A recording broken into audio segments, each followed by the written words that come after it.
Hello, everyone. Shane from frozen Brandon, Manitoba, where it's a sweet little tender minus 35 wind chill. I'm a disgruntled, dysfunctional, disorganized Montreal Canadiens fan, frozen in a faraway land who wants to live in Prince Edward Island. The Montreal Canadiens sit in the 26th seat at the draft. 26th seat? No, 7th seat. 1, 2, 3, 4, 5, 6. The 7th seat, pending lottery. And remember, I say this all the time, pending lottery, because we don't know how the lottery is going to work. The difference between 7th and 5th is probably 1 or 2 percentage points, which means nothing when it comes to lottery balls. Everybody has basically a shot at Bedard, with Columbus and Chicago being the two with the most lottery balls. And I'm not going to go into the math of that right now. But we plain suck. We lost to the Senators last night, 5-0. Now I know that's an expected loss, but really, is it? You know what's not expected? When you go into January and you predict, we're going to have probably 3 or 4 wins, and then they get those wins week 1 versus the Rangers, Jets, and Leafs. Imagine beating those 3 teams with, at the time, 10 injuries, a buttload of AHL players playing for you, and it's even worse now. Oh, God, it's pathetic. And we still have how many games left? 32 games remaining. And the schedule is just as tough. Like, right now, no one's taking them serious. Well, the Sens did last night, excuse me. But, yeah, it's bad. But the Sens beat us 5-0, and Claude Giroux scores, 2 or 3 points. And all the Twitter twits wake up, and they're like, they research Giroux. Where was he drafted? 2006. 25th overall. We could have had him. Oh, my God, who did we do? We could have had him. Really? Could we have had him? Twitter, the hockey Twitter twits, I call them, have no idea about drafting NHL players. I don't have any idea either, but I have an opinion that's probably more accurate than what they're saying. Did we really have a shot at Claude Giroux in 2006? Of course we did. But why didn't we have a shot? Why wasn't he chosen? Who? What are you, a fucking owl? What were the Montreal Canadiens looking for in 2006? Did we need defensemen? Did we need forwards? Did we need centers, right wings? What did we want? What were we looking for? It wasn't Claude Giroux, I tell you that right now. NHL Central Scouting in 2006, the final rankings came out. I believe he was ranked 35th in their rankings. That's not including the international rankings that they separate them by European, North American goalies and whatever. But that's not including the Europeans that were in front of him. So he could have been in the 40s. So those easy picks that the Twitter twits cherry pick are never, at the time, I guarantee you not one of them, and I really do guarantee this, not one of these Twitter twits who says, we should have taken Giroux. Well, no shit, Sherlock. In 1977, we should have taken Mike Bossy, but we took Mark Napier. Imagine, Bossy went like 4 or 5 picks after Napier. They passed on Bossy, who had 160 odd points in his draft year, I believe. I don't know. Some jackass will quote me on that. It's not correct. I didn't research every friggin' stat. But imagine thinking that, we suck because we didn't draft Claude Giroux. Do you know what it takes to draft Claude Giroux? It takes 24 other players to drop into your lap, and so he drops into your lap. And I'm talking about Bobby Clarke here. This is what happened in 2006. Bobby Clarke, who I believe that was his last year as GM of the Philadelphia Flyers, 3 or 4 weeks prior to that, months, but the final 3 or 4 weeks, he and his scouting team got together. They built their wish list, their draft cards for each round. And when it came time to picking 25th overall, Bobby Clarke thought he was going to get Trevor Lewis, I believe. And what happened? What happened in 2006 to Trevor Lewis, who had a fine career in the NHL? I don't even know if he's still in it, but I doubt it. What happened? Oh, Ron Hextall, who was a member of the Philadelphia Flyers front office. In 2006, June 2006, Ron Hextall takes a job with the LA Kings. And the Philadelphia Flyers let him go 2 or 3 weeks before the draft. Can you imagine? Okay, so you do all this work, and you got all these guys included, and you let one of them go to another NHL team. So do you think he's just going to flush everything that you researched in that 3 or 4 months it took to get you to that point? No, he's not going to flush it. He's going to take it with him to the LA Kings. And what do the Kings do? They draft Trevor Lewis. I better make sure it's Trevor Lewis. Oh, Giroux went 22nd overall. Excuse me. Yeah, Trevor Lewis, who's probably the best one of the best picks in that little three seat area, either up or down. He was the best pick in 3 seats up, 3 seats down. Because after Trevor Lewis was Chris Stewart, Mark Batera, David Fisher to Montreal, Bob Sanguinetti. Oh, that was a big name back then. That was a huge name back then. Oh, everybody wanted Bob. I can't say his last name properly. I apologize, Bob. Spitting everywhere. So, yeah. So, what's his name? I'm looking at him right now. Ron Hextall. Ron Hextall goes to the Kings, takes the Flyers. I don't know for sure, but he takes the research with him, and they pick Trevor Lewis. So Bobby Clarke sees this, and he's furious for 4 players, 5 players, whatever. So by the time he goes up to the stage, he's looking at his draft card, and he's like, he's gone. Oh, here's my fifth want for the first round. He's the last guy on my list. Oh my God. And so he walks up there, he's all in a huff, and he's like, the Philadelphia Flyers would like to...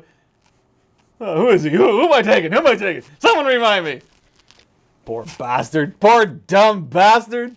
Poor Claude Giroux is like, oh, am I going to the Philadelphia Flyers? Oh. And what does he do? What does Claude Giroux do in his career with the Philadelphia Flyers? Well, he starts off as a wing, I believe, but when he transitions over to center, his natural position, I believe, I'm not sure. I can't remember that far back. But he goes to center, and he ends up being the organization's second highest point producer, leader of all time in the organization. 900 games, maybe over 900 points, I don't remember. Second to none other than Bobby Clarke, who's the greatest Flyer of all time if you talk to some. Me, I think it was, no, I don't know. My favorite Flyer of all time, I'm going to squirrel here for a second. My favorite Flyer of all time, and you know I'm a goalie fan. No, not Bernie Parent. Bernie was awesome. He looked like a goalie from the 70s because he was one.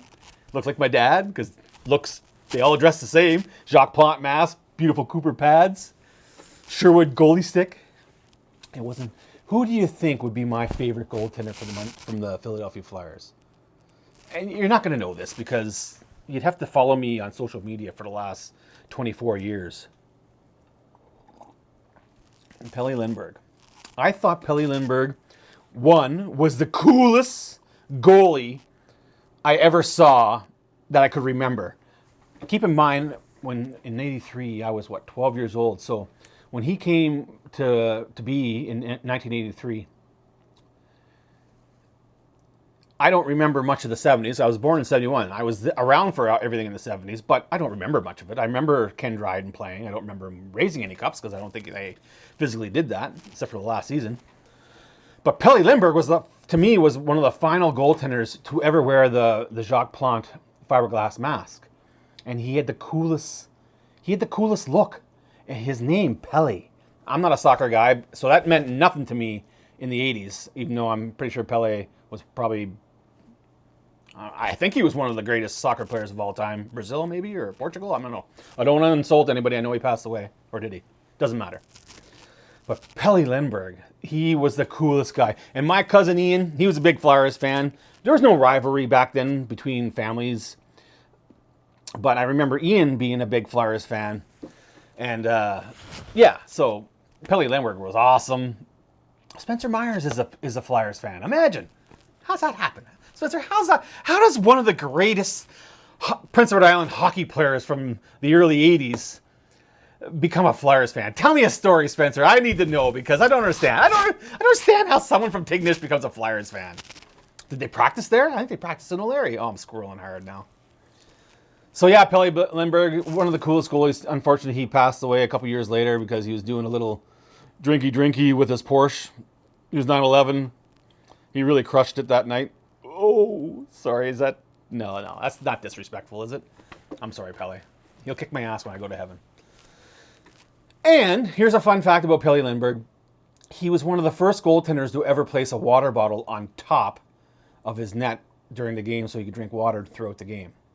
I don't know where that came from. I could be making it up. I have no proof, but I was always taught that throughout my lifetime, researching my goaltenders from all the years past. So yeah. Oh, I really squirreled away there. I'm going to shut the camera down and start it back up again because remember, I have the Canon M50 is an awesome video blog camera. However, it does have one shortcoming, and it only works for 30 minutes at a time.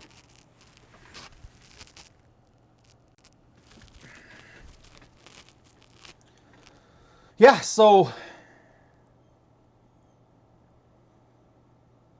yeah, Bobby Clark drafted Giroux, and the rest is history. Now he plays for the Ottawa Senators. He's kicking ass. The Ottawa Pretenders, I like to call them, because they think they're actually Stanley Cup contenders. There's a team, the Sens, who are complete. Their fan base is just the biggest laugh ever because all summer they were chirping everybody, and then they got their asses handed to them for 5 months. Oh, they're brutal. And now they're not even going to make the playoffs, which is awesome. Yeah. And so the Twitter twits think drafting is easy. Now, were there some head scratchers that the Montreal Canadiens have picked and you're like, oh, why did we pick that guy? Yeah, of course there is. Even my favorite one is Michael McCarron. And Michael, I think he still plays in the NHL. He's a fine pro hockey player. He just he didn't work out in Montreal because he's big and slow and awkward. But you can see why the Montreal Canadiens were looking down the middle to be bigger. They did it last year with Slafkovsky's picking him over two really talented offensive forwards. But I can tell you right now, there's no direct science other than this. If you go back to 2006 when they picked David Fisher, was it Fisher? If you go back to 2006 and you gather up, pretend you're making your draft card. You don't know anything about anyone, but you make your draft card based on the NHL Central Scouting final rankings. That's what I do. The NHL teams have their own scouting department, and they use that as a guide as well, I imagine. Plus, they provide information to the Central Scouting to make their final list. But if you go back to that year, and hindsight's so easy when you look at it this way, but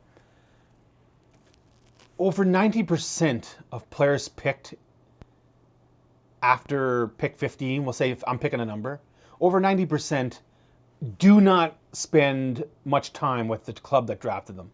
Now, and in that case, in 2006, when Fisher was chosen, if you go down the list for 20 other players, there was a 98% failure rate that you were not going to pick a Claude Giroux or a Nick Foligno.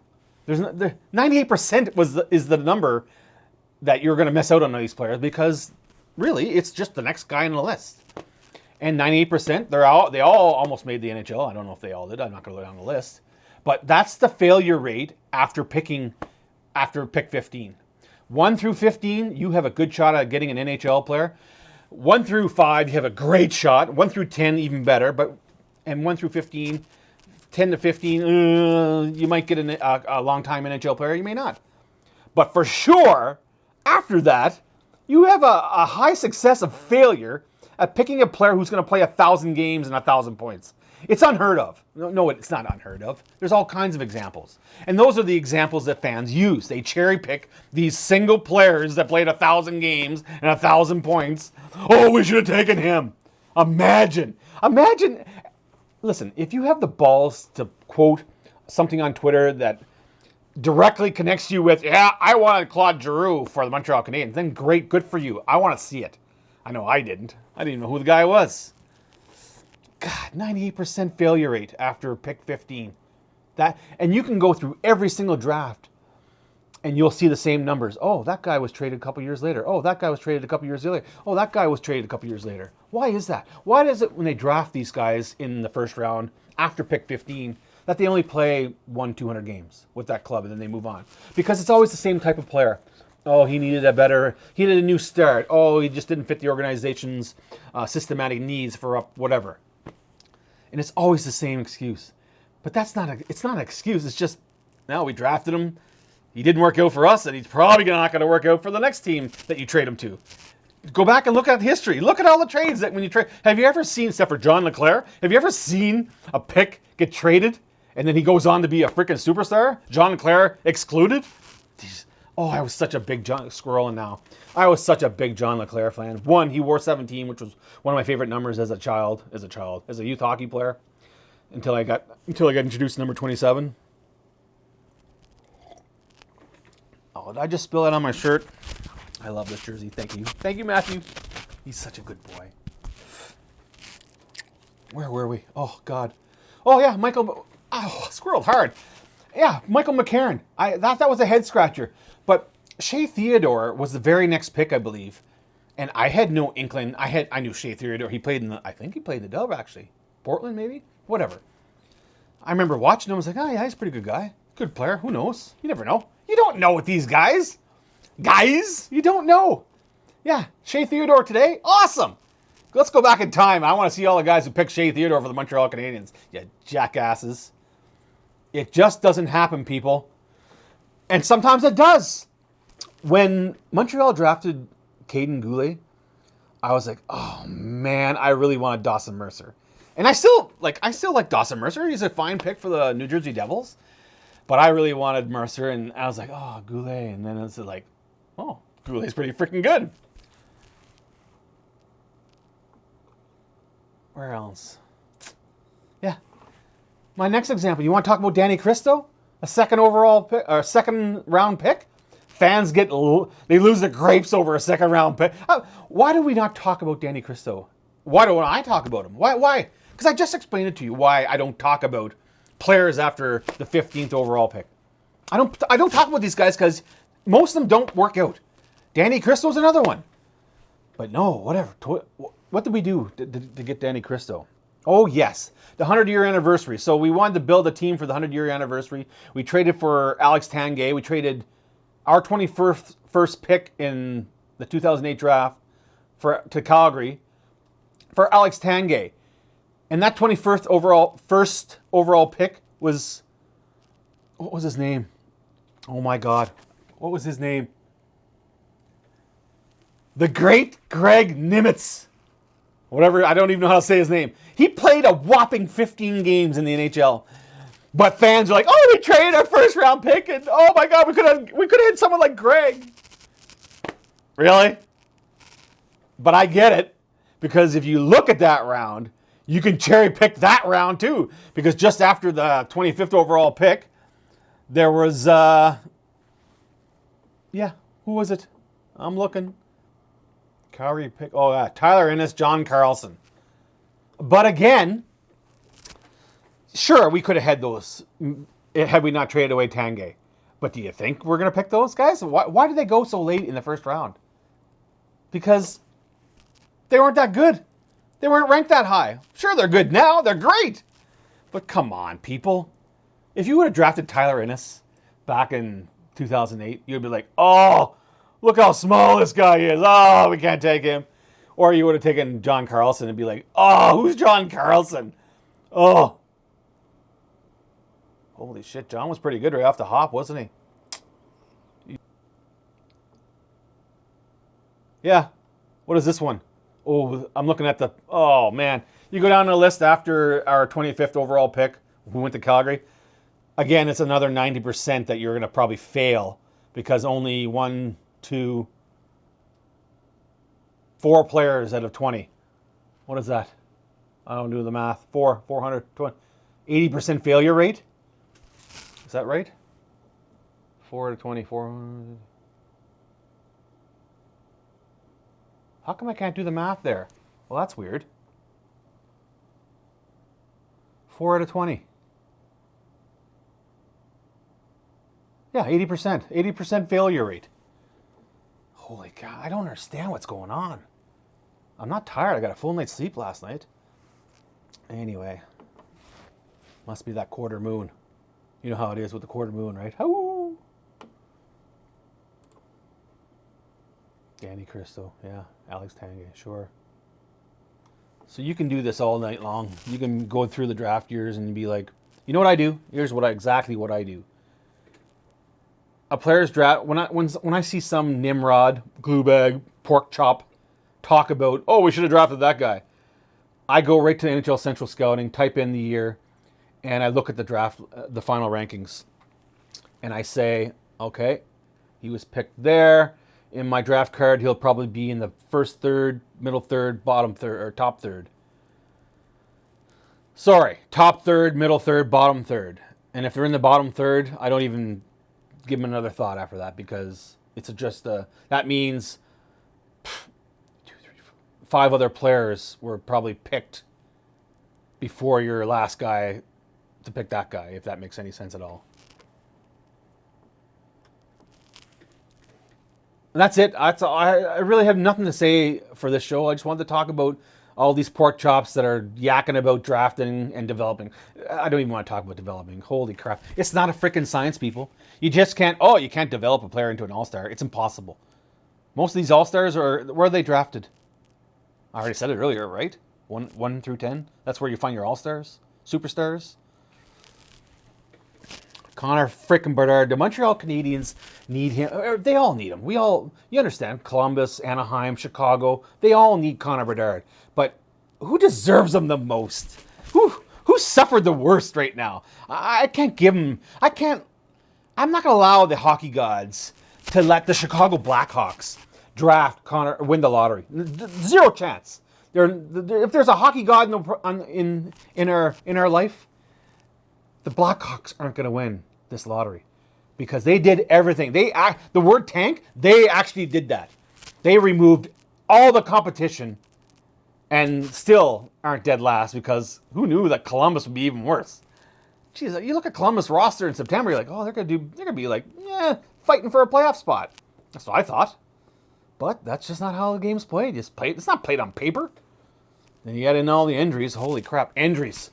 12 fucking injuries the Montreal Canadiens have right now. We're not well, actually, we are kind of tanking now because you know what's going on. And I've seen this before. Toronto, the Leafs did it. The Sabres did it. Edmonton's been doing it for a decade. You're injured.